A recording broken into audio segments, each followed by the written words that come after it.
Bom, eu sou Jaime Cubeiro, eu pertenço ao movimento anarquista brasileiro praticamente desde a idade de 15 anos. Eu nasci em 1927, né, nasci em Jundiaí, só tenho praticamente o curso primário, porque eu não pude cursar a escola, não tenho escolaridade assim muito regular, e ingressei no movimento muito jovem, mas foi em função mais de ter relações de amizade com uma família que morava no fundo de minha casa, com a amizade com os filhos de um anarquista espanhol que trouxe uma pequena biblioteca e nós começamos a conviver, a gente brincava enquanto crianças lá. Eu já estou entrando direto, não tem problema que grava assim. Então nós com essa amizade nós fomos desenvolvendo, brincávamos na rua, jogávamos, etc, aquela coisa toda. Eles eram sapateiros, não é? Ele trabalhava, o irmão de um deles trabalhava numa banquinha de sapato, era artesão, e lá nós começamos a conversar, a desenvolver umas práticas que era de autoformação mesmo, porque ele tinha, ali eu aprendi espanhol, porque a maior parte dos livros eram espanhóis, eles trouxe da Espanha, aquela biblioteca. Então nós passamos a utilizar aqueles livros, juntamos um grupinho de uns cinco rapazes, né, da minha idade que eu tinha, 14 anos, a gente lia um trechinho cada um, no começo muito mal, depois ia corrigindo o espanhol, foi aprendendo, foi se desenvolvendo, e comentávamos o conteúdo, a gente discutia o conteúdo. Um livrinho que teve muita influência se chamava Manolín. Agora o nome do autor não lembro agora, mas eu tenho esse livro, porque esse livro é a história de uma utopia, a realização de uma sociedade libertária, socialista, onde todos são iguais, onde se descreve as possibilidades de realização de todas aquelas potencialidades que se sonha, a igualdade, a justiça, a liberdade, entra o amor livre, né, que hoje eu prefiro chamar amor libertário, para não dar confusão com sacanagem e outras coisas que andam por aí. Enfim, a partir dali, daquelas leituras, nós fomos nos desenvolvendo nessa... Eu saía do trabalho, porque eu já trabalhava uma carga de umas 10 horas por dia dentro de fábrica, né?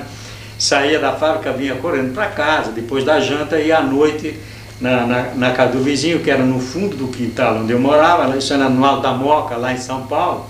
Ali nós nos reunimos e começávamos esse tipo de leituras e coisas, que foi durante um bom tempo, praticamente 1 ano e meio, por aí assim. Depois, nós resolvemos juntar, começamos a articular e pensar, estamos nessa fase de adolescente que começamos a pensar em garotas, aquela coisa toda e tal, de fundar um núcleo, porque a minha irmã tinha uma amiga que trabalhava na fábrica também, mas tinha uma colega que era muito católica, muito religiosa, e nós já tínhamos aquelas ideias anticlericais, por causa das ideias. Esse anarquista, ele era um radical tremendo antirreligioso, né? Ele não admitia ouvir falar em igreja para ele, era a posição mais desses espanhóis que são do extremo, ultra extremo, né? Contra a religião. Então, nós começamos a conversar, e ela disse, não, nós vamos trazer o padre que vai conversar com vocês vão mudar de ideia, não sei o quê. Então para nós foi uma festa trazer o padre e discutir com o padre, né? E realmente, então, nós começou tudo por aí. Convocamos uma porção de amigos, nós conhecidos, tudo adolescentes, 16, 17 anos, 18 anos. Esse meu cunhado era 3 anos mais velho do que eu. Eu estou chamando de cunhado porque depois acabou casando com minha irmã gêmea comigo, né? Eu estou me adiantando nesse aspecto. Então nós acabamos fazendo aquela reunião e aquele debate, mas veio uma porção de gente, inclusive um espanhol, que foi a coisa mais engraçada. Nós até com a discussão se desenvolveu na casa da minha mãe, era uma casinha de meia água, né? Onde nós morávamos, nossa casa mesmo, né? E fizemos aquela reunião no quintal, todo mundo sentadinho lá nas cadeiras, banquinho, no chão, como podia, mas juntou lá um bocado de gente, pessoas que se interessaram em ver, porque nós divulgamos o tal do debate. Veio até, eu lembro muito bem que veio um espanhol, já velhinho, mas que tinha aquelas ideias, né? E claro que a gente discutiu, conduzia discussão com o padre, mas um certo nível de respeito, porque o nosso problema também era a moça, que trouxe também as colegas, e aquela coisa toda. E sei que depois da discussão toda, claro que a moça acabou aderindo ao nosso grupo, o padre perdeu uma ovelha em vez de ganhar mais gente. Mas só para brincar, o que é às vezes o radicalismo do espanhol, né? O velhinho diz assim, depois ele veio falar, bueno, eu creí que iba a dar uma paliza ao padre, luego não, porque ele estranhou nosso, como se diz, o nosso respeito, a educação, a forma de conduzir o debate. Então, a partir dali veio a ideia de nós formarmos um grupo de estudos maior, um círculo juvenil. Então, nós formamos o que nós pomposamente denominamos de Centro Juvenil de Estudos Sociais. Claro que isso aí já vinha com algumas ideias próprias das leituras, né? Porque, além desse livro, nós líamos muito folheto na época, né? Folheto do Malatesta, folhetos do João Sebastião Faure. Quem passava os folhetos para você? Era tudo do meu cunhado lá. Depois ele acabou sendo meu cunhado, tudo do pai dele, né? Então, folhetos, e já passávamos a ler. Mas então resolvemos fazer um grupo de estudos, nos reunirmos e passamos a sistematizar as reuniões, e até a gente procurava dar trabalhos, como se diz, cada um se encarregava de escrever um texto sobre um determinado tema, sobre religião. Então era de um radicalismo tremendo na época. Eu me lembro de escrever um texto que depois um coleguinha lá, outro menino de lá, ele dizia assim, pô, mas você quer acabar com tudo no mundo, não vai dar para viver? É claro, aquelas coisas de adolescente, né, impulsivo, com toda aquela coisa. E ali foi indo, nós fomos desenvolvendo aquelas leituras, né? Os clássicos mesmo do anarquismo nós não chegamos a ler, eu só vim a ler isso posteriormente, né? Eu sei que o grupo foi durando, e um espanhol que era do Centro de Cultura, isso nós passamos uns 3 anos, quer dizer, até 18 anos, até 45, vocês imaginam, 2 anos e meio, aí vocês situam no tempo, 37, em 42, 43, né? Em 43, em 45 eu tinha 18 anos. Foi quando, em julho de 45, o Centro de Cultura reabre com a queda do Getúlio, fim da guerra, queda do Getúlio, volta um clima de extensão, né? Abertura, aquela democracia, eleições, aquela coisa toda. Então o centro reabre. E antes dessa reabertura do centro, mesmo antes, já nós havíamos tomado contato com o pessoal antigo do movimento anarquista pelo seguinte, porque ele chamava Alfredo Chaves, e que era conhecido de uma família cuja filha participava do nosso grupo. E até, depois acabou casando com o meu irmão, foi a primeira mulher dele, ali, né, chamava Mercedes também. No início, quando nós formamos o grupo, esses dados, assim, tanto engraçados, é curioso a gente ir colocando também, pelo seguinte, o pessoal começou, os comentários ali da vizinhança, mesmo, porque havia todo um clima, sabe como era lugar pequeno, né, embora fosse um bairro de São Paulo, mas era uma vila nova ali o pessoal dizia que nós havíamos criado aquele núcleo, aquela coisa, só para paquerar as garotas, porque estava mais ou menos dividido. E realmente de lá saíram vários casamentos, várias uniões. A minha, eu com a Maria, por exemplo, né? O meu irmão com essa Mercedes, uma irmã, esse meu cunhado que chama Liberto, por aí você vê o pai anarquista, né? Quer dizer, ele chamava Liberto, já por aí a gente já pode ver o pai dele, o que era. Então, casou com essa irmã, que é gêmea comigo. Outra irmã menor minha casou com o primo dele, que também chamava Liberto, porque os dois irmãos, os pais deles eram os dois anarquistas, né, que haviam imigrado da Espanha. E vários casamentos. Ali surgiram, agora que eu posso até procurar rememorar bem, eu estou lembrando desses assim. Só houve um caso que marcou bem, foi um casamento que acabou desmanchando pelo seguinte, porque a moça queria forçosamente casar na igreja e depois das nossas discussões de religião, de tudo aquilo, o rapaz desistiu de casar na igreja, ela acabou desmanchando o casamento, né? Bom, esse Alfredo Chaves, um dia ele descobre o nosso grupo, foi lá e assistiu uma das nossas reuniões. Aí ele ficou entusiasmado, um anarquista, ele disse, pô, mas nasce espontaneamente, assim como o cogumelo, um grupo de jovens anarquistas, uma coisa difícil da gente formar, fazer e tal.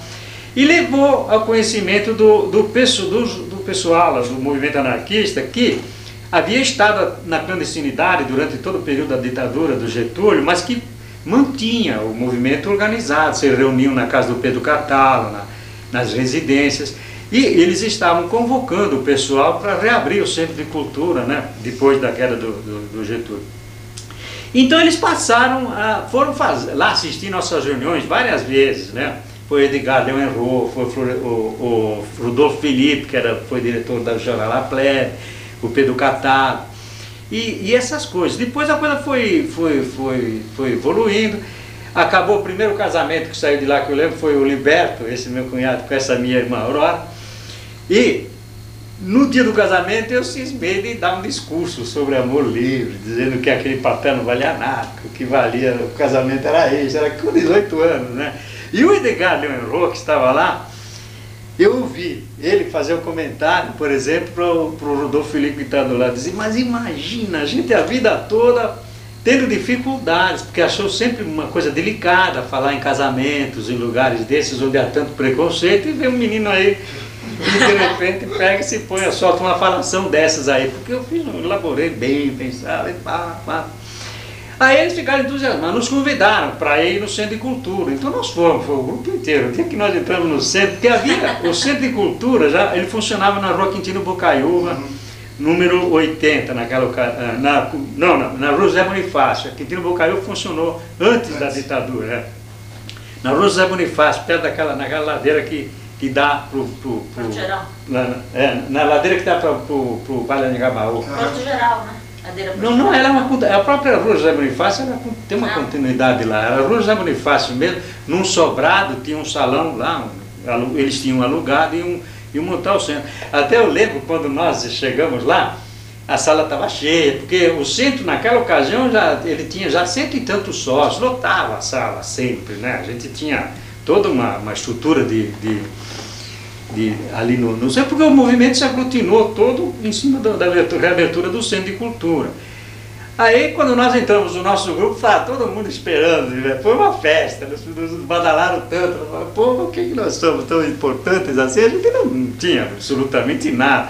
E pior ainda foi depois o Edgar Leonro querer, por força, que eu assumisse a Secretaria do Centro de Cultura, né? Eu dizia não, porque justamente numa outra reunião ia ser nomeada ou eleita a comissão de gestão, porque lá não tem presidente, né? Tem uma comissão de gestão, secretaria que funciona, tesouraria, né? Essas coisas.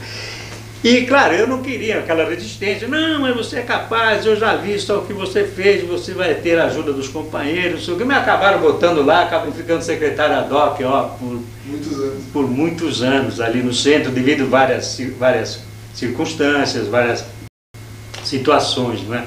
E ali no centro, nós passamos a funcionar no Centro de Cultura, então essa foi a minha entrada no movimento. Eu tinha 18 anos nessa ocasião. E logo nos engajamos na atividade do Centro de Cultura, em pleno, logo depois foi lançada novamente a Plebe, o jornal A Plebe foi relançado, outro jornal no Rio de Janeiro, vários jornais saíram, então nós saímos, ficávamos até de madrugada fazendo panfletagem, era uma militância ativíssima. Você chegou a participar da redação da Plebe? Sim, chegamos, e principalmente depois do Dealbar, né? Outros jornais que saíram depois, quando a Plebe não saiu mais. Depois eles resolveram lançar um outro jornal. A Ação Direta chegou a ser feita em São Paulo também. Enfim, a coisa foi por aí.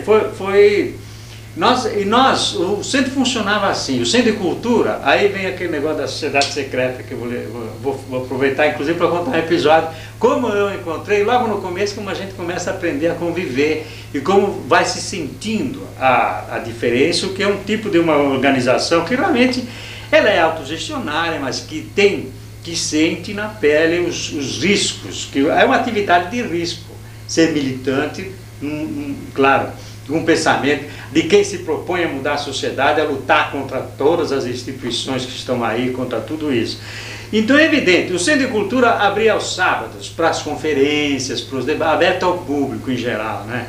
E tem as coisas mais engraçadas, eu falaria muitas horas sobre coisas que aconteciam no centro, que a gente ficava observando enquanto mocidade, né? As piadas que a gente fazia dos mais velhos, as brincadeiras todas. E nas segundas-feiras se reunia um movimento específico. Então se reunia a União Anarquista de São Paulo, né? Que já era federada já a uma instância que era o movimento anarquista brasileiro, né? Já que era organizado, que estava com a comissão nacional era no Rio de Janeiro, né? Quem que era da Comissão Nacional e dessa de São Paulo? A de São Paulo, nós tínhamos uma comissão que geria, era só uma espécie de tesouraria e comissão de relações. Mas não quem tinha eram mais, as não tinha pessoas? Estava o Pedro Cataro, né? O Edgar Leonardo participava também na época, né? Depois tem outros companheiros, João Roca, isso sucedia, assim, a gente procurava dar sempre uma rotatividade, né? No Rio de Janeiro, porque como estava no Rio de Janeiro, estava José de Sica, né? Tinha um companheiro, o Romero, o nome dele era Romero, um espanhol, que é muito citado pelo Edgar Rodrigues nos livros dele. Tinha alguns velhos companheiros e já alguns novos, né? O próprio Ideal Pérez, já naquela época, recém-formado, médico, né? Ele já estava... Não, ele era estudante ainda, não era recém-formado, não. Como estudante, mas ele já participava ativamente. E a Esther também? A Esther, não, nessa época não lembro dela. A Esther só posteriormente, depois é que ela se uniu ao Ideal e ele passou a militar dentro do movimento, né? Então já aí nós passamos, já estou entrando direto na história de movimento mesmo, né? Como nós fazemos. Então é claro que a coisa foi por aí, né? Nós fazíamos o jornal, fazíamos... E um outro dado, por exemplo, que diz respeito diretamente, por exemplo, a minha presença, minha participação, foi o seguinte: o Chico, meu irmão, Francisco, vocês conhecem o Chico bem, né? Ele fazia teatro desde o tempo da escola, já desde no grupo escolar, lá de vez em quando tinha um professor que gostava de armar lá umas encenações e sempre contava com ele, tinha uma certa queda. Então, quando resolveram já criar o grupo de teatro do Centro de Cultura, que está sendo articulado, que estava a família Valverde, que é a Maria Valverde, o companheiro dela, o Cecílio. Aí o Pedro Catalo, que já tinha uma experiência grande em teatro, né, de participar, já escreveu, em 28 ele escreveu a primeira peça dele, uma Mulher Diferente, era uma tremenda peça, uma coisa incrível. Então nós passamos eles criaram o grupo de teatro e o Chico logo entrou para o grupo de teatro, né? Ele passou, porque lá os meus 3 irmãos entraram no grupo, as minhas 2 irmãs, e elas sempre acompanharam meio de longe, assim, né? Claro, não é que eram militantes assim, mas iam no centro, iam nos festivais, iam nos piqueniques, sempre acompanhavam, né? O caso, por exemplo, da Maria já me acompanhou depois, sempre participou. E, inclusive, depois nós entramos para o grupo de teatro, eu vou contar em que circunstância, né? Mas a Maria sempre me acompanhava. Agora, eu tive sempre com a Maria uma relação, eu considero, para mim, perfeita, viu? Porque não teve dificuldade nenhuma. Eu sempre dizia para ela: olha, você não se incomode comigo, se eu ficar 3 dias sem aparecer em casa, você não vai sofrer nem nada. No 3º dia você procura ver onde é que eu estou, procura informações, porque às vezes eu chegava de manhã cedo, mas era batalhando por aí, era fazendo panfletagem, era fazendo distribuição de coisas, ficar na reunião, não tinha um dia da semana que a gente não tivesse atividade. Era de segunda a segunda, até nos domingos à noite a gente ia para ensaios, depois que entramos no grupo, né? O grupo de teatro era assim, tinha uma peça lá que precisava personagens e não tinha ninguém, aí o Pedro chega e me diz assim: Jaime, será que você não podia fazer essa coisa para nós, nos ajudar? Olha, tudo bem, qualquer coisa que tinha que fazer, eu estava em todas as frentes, eu era um tremendo entusiasta, né, da atividade. Então, claro, eu aceitei. Na segunda peça ele já estava me dando um papel central de uma peça, né? Aí depois eu acabei ficando no grupo de teatro mesmo, até quando eu fui para o Rio de Janeiro, né? E ficamos, e assim o grupo de teatro, com essa atividade do grupo de teatro, do jornal, das conferências, das palestras e tal, é que a coisa foi se desenvolvendo. No Centro de Cultura, claro, ali passavam pessoas de bastante cultura, de muito conhecimento, de muita... Então eram professores, que eram companheiros, o Breno de Grado, eu lembro de muitos deles, mas houve um que, por exemplo, para mim foi uma espécie de guru, um grande filósofo, deixou mais de 90 livros publicados, Mário Ferreira dos Santos, ele chegava lá no Centro de Cultura, quando não tinha palestrante, a gente não se preocupava muito, porque contava sempre com ele também, e convidava, ele já sabia, ele dizia sobre o que vocês querem que eu fale. Ele se punha a falar, e era como se estivesse lendo um texto super elaborado, né? Desenvolvendo uma coisa tremenda. Aí eu saía de lá depois e em casa ficava lendo até de madrugada os livros dele, né? Quer dizer, minha formação no campo, por exemplo, de filosofia, mesmo um pouco do que eu aprendi, foi assim. Tanto que ele tinha uma turma de alunos de filosofia, que ele na época estava vivendo um pouco disso, de dar aulas e depois a editora que ele montou para poder editar os próprios livros. Ele me convidava, eu pedia a ele se podia assistir às aulas dele, mas que eu não podia pagar, eu disse. Ele falou, não tem problema, você pode vir. Então eu ia aos sábados assistir uma turma que ele tinha que assistir a aula de sábado à tarde. Saía da casa dele. Então imagina, eu trabalhava na fábrica, saía 1h da tarde, né? Ia disparado para casa, tomava um banho e saía disparado para a residência do Mário Santos, né? Que era através da Avenida Paulista. E depois de lá ia direto para o Centro de Cultura, para as atividades do centro, né? Ia até tarde da noite. E a Maria não me acompanhava nessas atividades assim, ela ficava sempre em casa. Nunca quis. Também ela ia, às vezes, passear em outro lugar. Nunca ela foi muito de sair também, né? Às vezes a gente insistia até, mas não foi. Ela gostou de fazer parte do grupo de teatro. Isso sim, para ela foi um período muito bom, criativo. Ela até surpreendeu a Maria como atriz, né? E já me diga uma coisa, nesse período, como é que se davam os contatos internacionais? Bom, quem cuidava das relações internacionais era o Pedro Catalo. O Edgar Leonroth tinha a nível pessoal, e ele tinha muita coisa que ele, quando era assim de interesse mais geral, ele trazia nas assembleias, mas muita coisa era mais pessoal dele mesmo. Sim. Ele fazia. Agora, por exemplo, de acertar um encontro latino-americano, isso eu me lembro perfeitamente. Quando vinha uma pessoa de fora, era o Pedro Catalo quem tinha uma espécie de... Porque tinha um secretariado de relações internacionais, sim, que funcionava dentro da União, né? Isso é específico, né? E do Centro de Cultura havia toda uma série de relações, a gente recebia... Porque o Centro de Cultura passou por coisas incríveis. A história do Centro de Cultura é riquíssima. Agora já tem várias pessoas que estão querendo fazer pós-graduação com tese em si, na área da história sobre o Centro de Cultura. Ainda sábado passado, o Edson Passetti esteve na minha casa, e então ele agora tem um aluno que quer fazer a pós-graduação no Centro de Cultura e me perguntou se eu ajudaria. Eu falei, claro, não tem problema nenhum, até bom, né?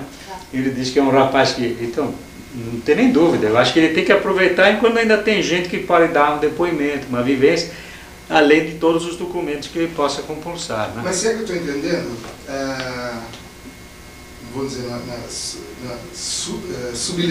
subliminarmente a sua fala, parece que, vamos dizer, existe uma fachada mais pública, que é o Centro de Cultura. Exatamente. Eu estou sentindo que existe... Isso é que eu quis colocar para você. Que é uma realidade.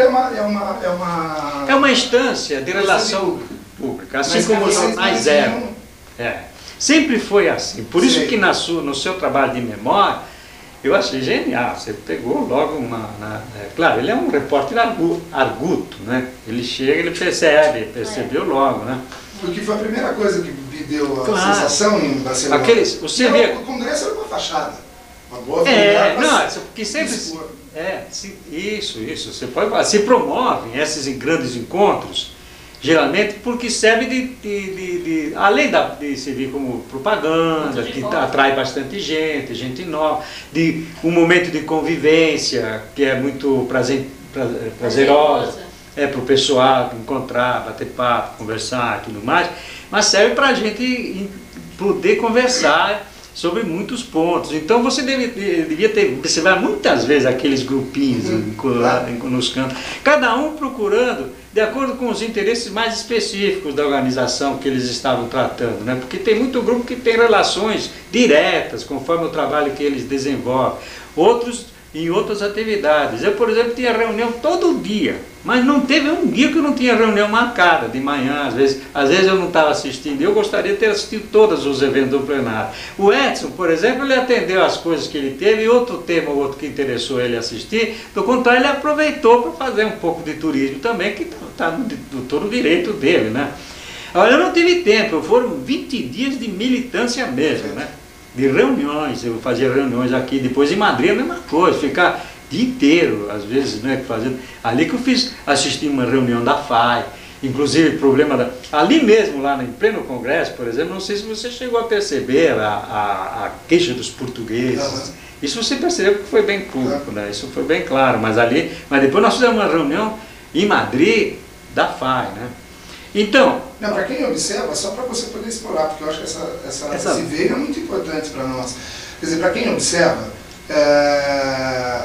a impressão que eu tive é que, por exemplo, me surpreendeu que quando você foi apresentado, no congresso eu achei que você ia ser apresentado como diretor do Centro de Cultura Social, e você foi apresentado como quase que militante sindicalista. Então eu falei, será que nesse congresso inteiro todo mundo tem dupla personalidade? Porque o Pedro Camacho também, ele também. Sabe por quê? O negócio do sindicalismo é o seguinte, porque quando começou a se articular aqui no Brasil, porque eu sou uma espécie de peão do anarquismo aqui dentro do Brasil, entende? Uma espécie de militante eclético. Onde pinta uma atividade que eu vejo positividade e o pessoal recolhe a mim, eu procuro dar força. E tem ocasiões que eu fazia parte de 6, 7 comissões. Então eu estava lá Então quando começou, nós fizemos um encontro, quando se reabriu o Centro de Cultura, em 85, nós estamos adentrando, mas não tem problema, né? A gente adianta, volta, não precisa ser linear, assim, dessa forma. É claro, uma conversa puxa a outra, né? Quando se reabriu o Centro de Cultura, nós em 85, logo depois, nós fizemos, uma das coisas porque no dia da inauguração da sede, nós convidamos algumas pessoas e apareceu muita gente, inclusive 3 emissoras de televisão foram dar cobertura, tá? A revista Isto É deu uma página inteira, então a revista Isto É, circulação nacional, né? Então os anarquistas aparecem, ressurgem, depois aí nós recebemos tanta carta, tanto interesse, tanta gente. E aquilo chamou a atenção porque o editor da revista Isto É, naquela ocasião, ou pelo menos, não me lembro se ele era apenas de um departamento lá, ele foi lá e quando ele foi fotografar, ele pediu para nós, porque nós ficamos agitando a bandeira, tá? Então agitamos a bandeira da AIT, da Associação Internacional dos Trabalhadores, né? E ele até queria que a gente fizesse aquele famoso símbolo da corrente da CNT, nós falamos, não, porque nós não somos, nós vamos passar uma imagem um pouco falsa, isso não quis. Agora a bandeira da AIT nós concordamos, né? Pô, mano, é uma instância nossa. Então, porque eu acho, o anarcossindicalismo é uma instância do anarquismo. Por isso que esse texto que eu te passei, só tem um trechinho onde você vai observar que há múltiplas atividades que compõem o universo anarquista, né? Então, e quando aquelas ideias básicas, como elas são convergentes, a gente é convidado para todas essas coisas. Bom, aquela imagem com a bandeira da AIT que saiu na revista, chegou na Espanha. E um membro do secretariado-geral da AIT, que naquela ocasião era sediado na Espanha, em Madrid, ele se interessou, nos manda uma carta e diz que vinha nos visitar. Queria saber quem era que tinha TV, que sabia alguma coisa da AIT aqui. Claro que nós tínhamos conhecimento de informações, a gente acompanhava. Ele então vem e faz uma reunião, mas antes dele nós tivemos reuniões, isso durante o período mesmo de ditadura, antes de abrir o centro, porque esse é um período então que é riquíssimo, que a gente pode falar nas memórias.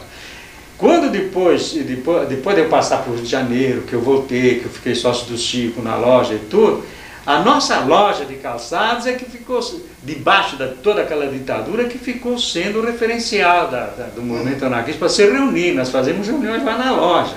E o pessoal se encontrava lá, telefonava lá, se combinava lá. Apareceu tanta gente de outros países que nos procuravam através da loja. Eu não sei, aqui deve estar na polícia todo lado, porque eu vi inclusive uma ocasião, uma entrevista de um cidadão falando, quando se referiu aos anarquistas, aquele pessoal que se reúne numa loja de sapato no Brás. Eu falei, isso até é meio perigoso, né, ficar, mas enfim, era ali na loja. Nós chegamos a fazer reunião na loja com um anterior secretário-geral da AIT que nos procurou também. né, depois de um congresso. Ele estava percorrendo países, procurando contatos, ele nos procurou e fizemos uma reunião lá na loja. Ele estava querendo justamente promover a articulação E além da AIT, quais seriam hoje as maiores organismos internacionais do anarquismo? Além da AIT? Bom, hoje, olha, nós temos, além da AIT, porque tem porque eles não são expressivos em termos assim de grande número, são simplesmente, porque não tem essa instância, por exemplo, que centraliza poder, né? Ele simplesmente procura coordenar os diferentes grupos que são autônomos. É o caso da AIT. A AIT hoje tem 14 seções articuladas, organizadas, que é o caso da CNT da Espanha, CNT francesa, a FAO na Alemanha, enfim. Essas eu estou mencionando, mas são as organizações sindicais, anarco-sindicalistas, ou pelo menos com tendência, porque países que não podem organizar uma seção autônoma, eles podem estabelecer uma corrente dentro de uma outra central, mesmo assim constituem num grupo autônomo, com autonomia, e podem pertencer também à IT. Sim.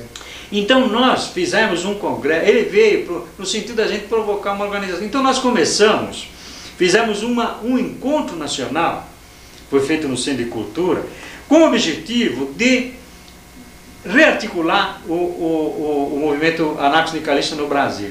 Foi feito no Centro de Cultura. Porque é uma coisa engraçada, quando tem um organismo que ele é de domínio público, mas é um espaço, o Centro de Cultura era o endereço da redação dos jornais, que tinha que ter um registro, que tinha um endereço.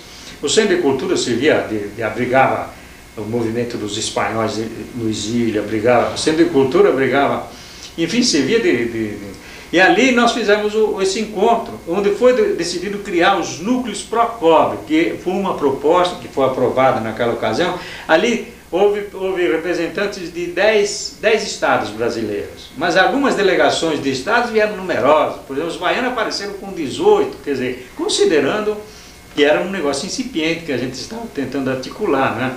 Mas eles trouxeram até a punks e tudo, não tinha muito a ver com uma organização de trabalhadores, e isso foi colocado ali, né? Foi feito tudo. Até nós fizemos depois um ato final, um teatro, o teatro lotou, não é? Com uma série de atividades.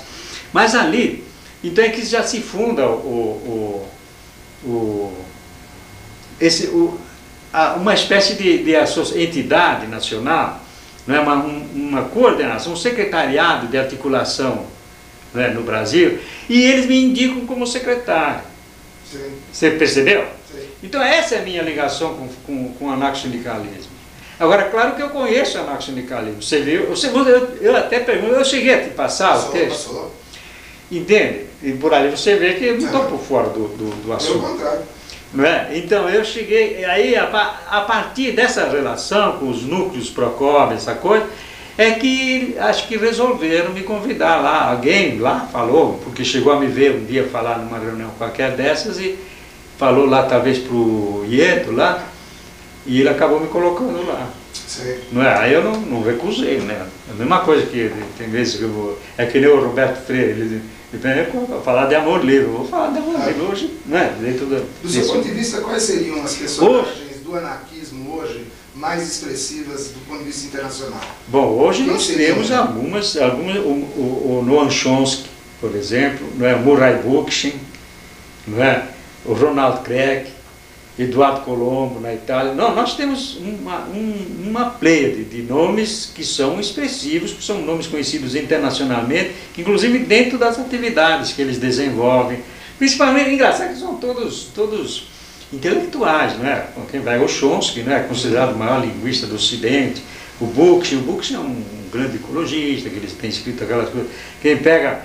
Eles eram para até, o Chomsky chegou a dizer para nós, é que vocês pretendem que eu iria com o maior prazer no Brasil. Ele diz, mas a minha agenda não dá. Vocês me avisaram muito tarde, uns meses antes. Ele diz, eu tenho um ano antes, às vezes, que ser reservado uma agenda para mim poder ir. Porque tinha muitos, no Chomsky, quer dizer, muito solicitado. Não é?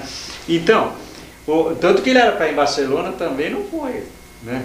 Tanto ele como o Bookchin. Né? Então, nós temos, agora tem lá na Espanha, tem uma série de intelectuais, né, aqui. Eu agora, assim, para lembrar, eu posso pegar lá em casa, acho que eu te dou uma lista enorme, né, assim, de memória, no momento assim, né, que pessoas assim de maior expressão que eu lembro, mas às vezes aparecem, e que inclusive escrevem, estão soltando livros. Hoje, por exemplo, o movimento, ele está, o que antes era, dentro do, como o movimento sindical ele está muito abaixo, ele está para baixo, hoje não tem, está em crise, ele não tem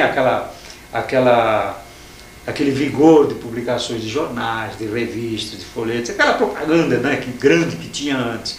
Então hoje, mas hoje em compensação a gente vê uma produção editorial extraordinária em termos de livros, né? Editoras com centenas de títulos, né? E largam títulos todo mês, vários títulos. Tem algumas que soltam um título por semana, né? Sim. Na Europa, por exemplo. Aqui que está campengando, lá vai um título de vez em quando, aí, mas vai saindo. Até houve um período aí que as editoras comerciais passaram como havia uma demanda muito grande, estavam vendendo mesmo, então eles passaram a publicar muita coisa. Quem acabou com a festa foi o Collor, quando deu o golpe dele.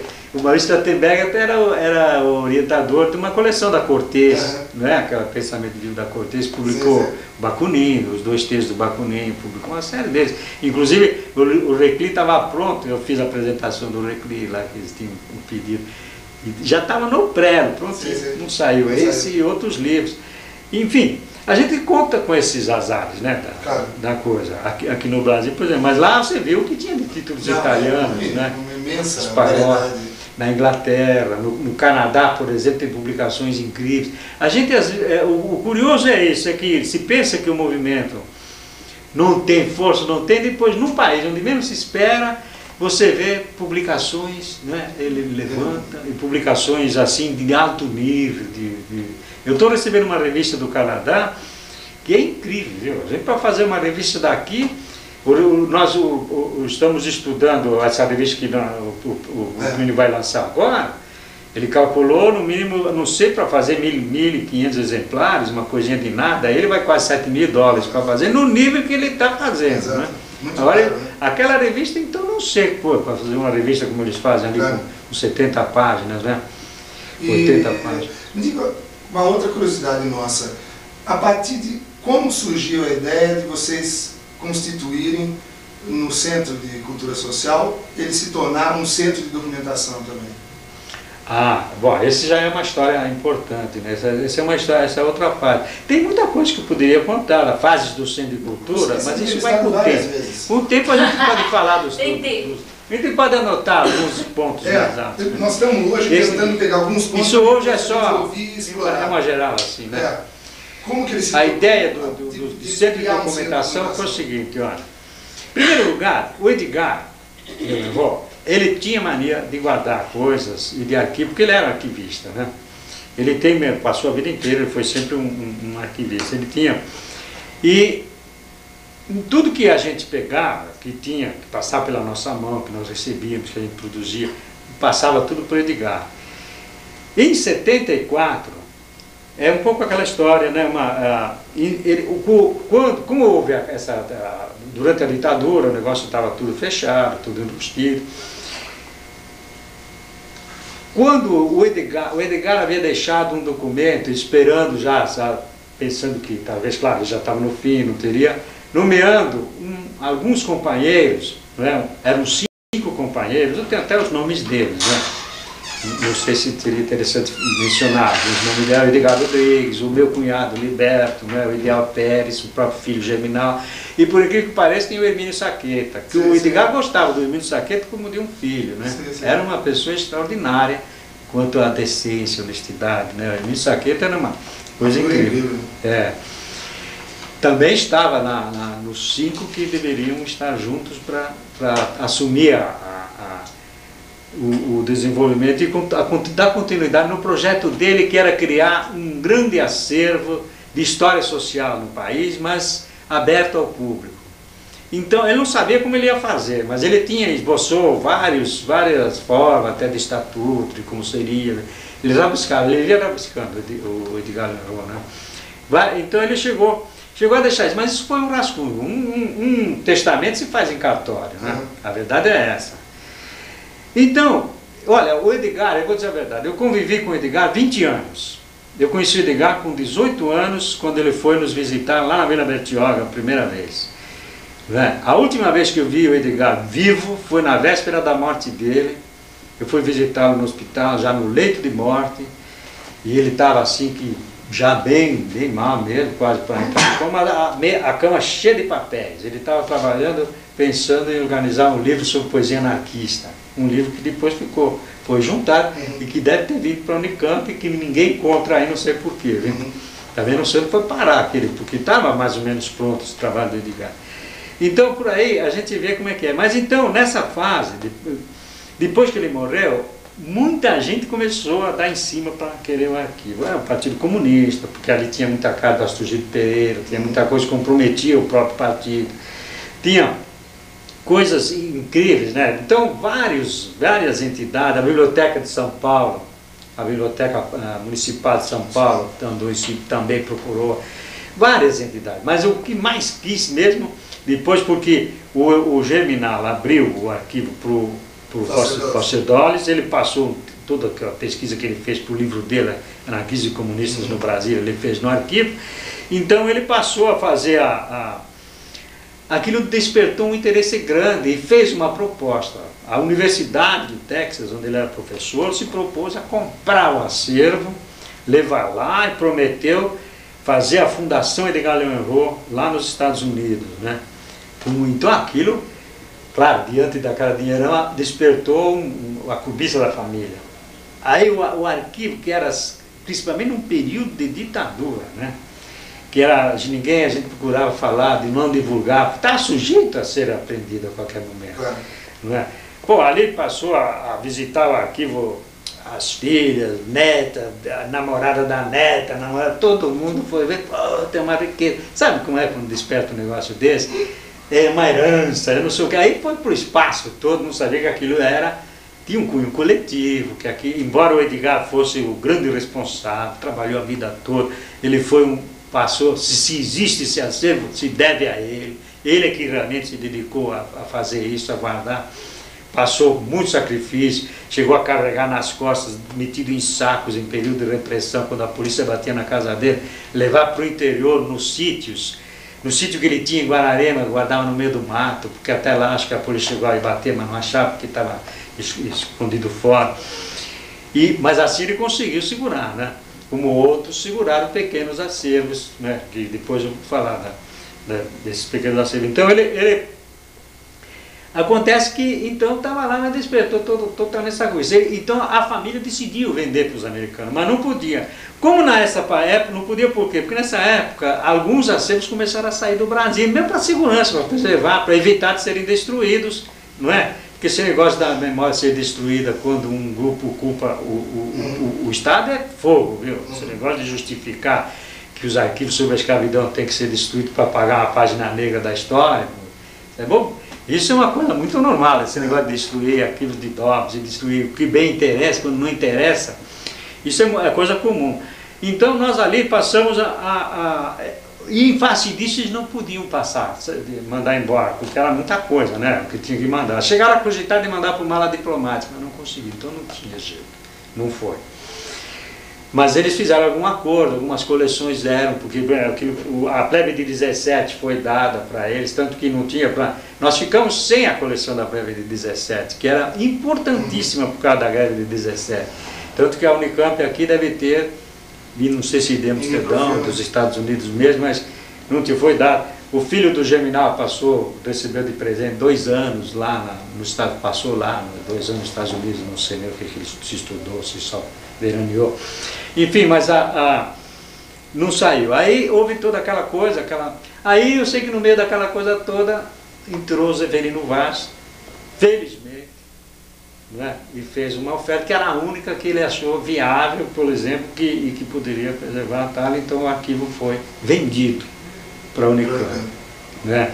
Felizmente, né? Porque aqui pelo menos ficou preservado. Que o pessoal aqui no começo todo mundo achou ruim, né? Porque bom, a família se beneficiou economicamente, mas de qualquer maneira, mas depois o raciocínio, tal, veio a calma, veio a coisa, pensando, bom, a melhor coisa que podia ter acontecido foi ter parado lá. E a prova está, um dos mais revoltados foi o Edgar Rodrigues, que queria que o arquivo fosse para a casa dele, para ele poder fazer as coisas que ele faz, como ele levou uma grande parte de nosso acervo, o pessoal posterior levou para lá, né? Bom, ele, depois que veio para cá, nós, durante a ditadura, logo que veio aqui, quando nós tivemos que fechar o centro, porque essa história do centro depois merece uma coisa à parte, né?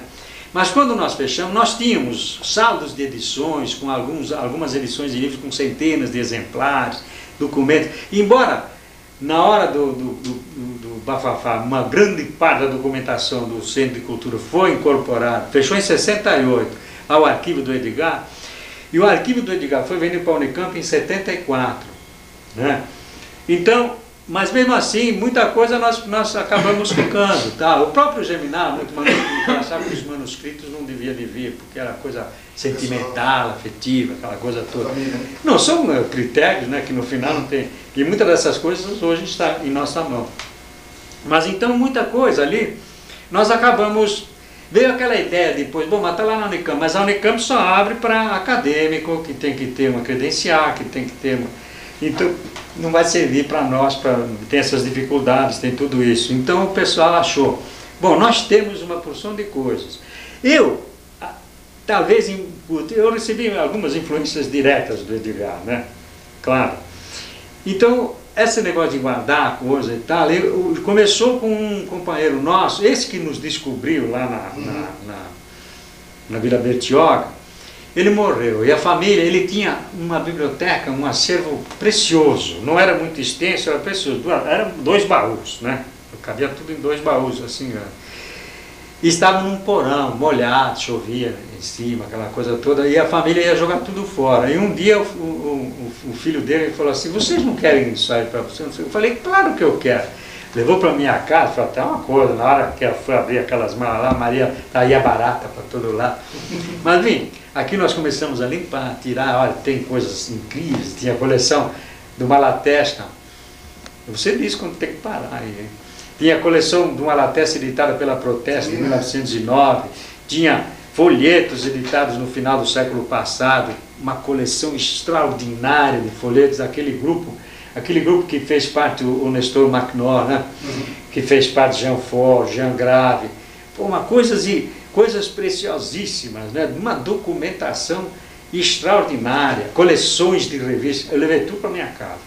E a partir dali comecei a receber outros. Tinha um outro também, Antônio Lopes, um que foi pai dele, ele já era velho, imagina, era do pai dele a biblioteca. Então muita coisa em espanhol, da Espanha do século passado, edições, coisas que começaram a produzir. Você imagina, inclusive para mim fazer a palestra lá no Roberto Freire, eu quis dar um contexto histórico, fazer pelo menos uma incursão dentro da história sobre o problema do amor libertário. Então eu vou buscar os anais de um congresso de 1880, que chamava, feito em Barcelona, o segundo certame socialista, lá onde eles publicaram as teses que foram enviadas, mas só as teses sobre as paixões humanas e sobre amor livre, né? Que o objetivo era saber se as paixões humanas não seriam motivo de conflito numa sociedade anarquista. Depois saber se o amor livre seria possível praticar numa sociedade anarquista. Era a partir daí coisas incríveis. Então imagina um documento desses, e veio naquele acervo, né? E assim nós fomos juntando. Aí eu já tinha uma porção de coisas. E outras que ficaram, uns livros que nós tínhamos separado, aquelas coisas todas. Então um dia nós fizemos uma reunião, fazendo reunião, inclusive na casa do Geminal, nós fizemos reuniões, algumas um tanto traumáticas, discutindo o problema do arquivo, porque debaixo da ditadura, toda aquela coisa. Aí alguém sugeriu, poxa, nós podíamos criar um arquivo para nós, um centro de documentação libertária que pertence ao movimento, para uso do movimento, onde as pessoas tenham acesso, onde as pessoas têm. Aí então foi a partir daí que, mesmo dentro da clandestinidade, para a gente poder sobreviver, nós formamos um grupo. Esse grupo chama Projeção para Consumo Interno, não é? Dentro da sociedade secreta. Aí. Não é tanto que não aparece para nada, né? Mas nós registramos, para não dar bandeira, um nome anónimo, né? Que está registrado com personalidade jurídica, etc. Né? Ele se chama Círculo A de Estudos Históricos. Né? Sim. Entende? Então, mas está registrado, quer dizer, de estudos históricos, que justifica ter um acervo, ter as coisas e tal. E a partir daí nós começamos a juntar. Então, inclusive, tudo que vai se recebendo de fora. Então, eu já levei, só que era coisa minha, que eu tinha em casa, que eu procurei salvar aí desse pessoal de fora, eu já levei para lá, juntando num lugar que nós procuramos centralizar, acho que mais ou menos umas 1.500 peças, entre livros, folhetos, né, e coleções. Puxa, aquela coleção da Novela Ideal inteirinha, que aquilo é algo extraordinário, revista Estúdios, era tudo daquela família. E outras que foram dadas. Então nós passamos justamente a visitar velhos companheiros que já estavam dizendo do nosso projeto e tal. E muitos ainda mantêm, dizem, não, espera quando chegou a hora, quando chegar nós damos, não sei o quê, papapá. Então nós não temos, é um projeto ainda, pode se dizer, né? Mas a gente vai ter, por só a biblioteca, a gente já pode dizer que pode contar já com quase 3.000 livros específicos. Sabe o que é ter uma biblioteca de 3.000 volumes só de anarquismo? Beleza. Não é? Isso não existe. Tanto o Maurício Datenberg, quando ele precisa de uma coisa, ele me liga e diz, você tem livro, você não sei o quê, até. E que é difícil, às vezes, de achar, alguns raríssimos, né? É que o Maurício é uma coisa, né? Só para terminar, não sei se vocês vão cortar agora, o Maurício, a atividade dele, você conhece bem o Maurício, né? Poxa, você já foi na casa dele, vê como é que é as coisas dele. Eu emprestei uma série de livros para ele, que ele estava trabalhando sobre o Copod, que ele estava preparando aquela coletânea da LPM, né? Sim. Um dia eu vou na casa dele e diz, olha, para ver que está garantido, me chamou, foi no dormitório dele, está aqui no canto do mundo, se não sai daqui, que é para ninguém mexer, para estar garantido que vou te devolver direitinho. Quando ele me devolve, faltavam 2 meus e tinha 2 que não eram meus, né? Então, você imagina como ele trabalhava. Um dia, sumiu daqui do arquivo da Unicamp o livro Henri Nero e o Amor Plural, da Maria Lacerda de Moura. Nós tínhamos só um exemplar. Aí ele me falou, será que você podia... O filho dele foi até, né, através do filho dele, pedir, arrumar esse livro para a gente xerocar e repor lá no arquivo.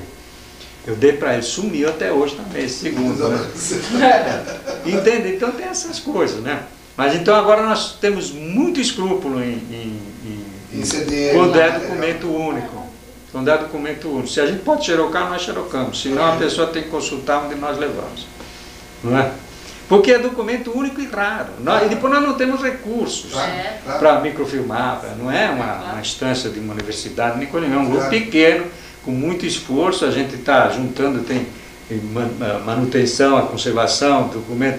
É que a gente tem... Eu vou ver se eu acho aquele texto que eu fiz naquele encontro, para você poder ver o que caracteriza acervos de movimentos sociais, principalmente movimentos que são perseguidos, né? A luta para poder manter, poder preservar, poder fazer. É uma coisa tremenda. Vocês veem. Não, acho que a gente podia parar agora e continuar depois. Não, do centro de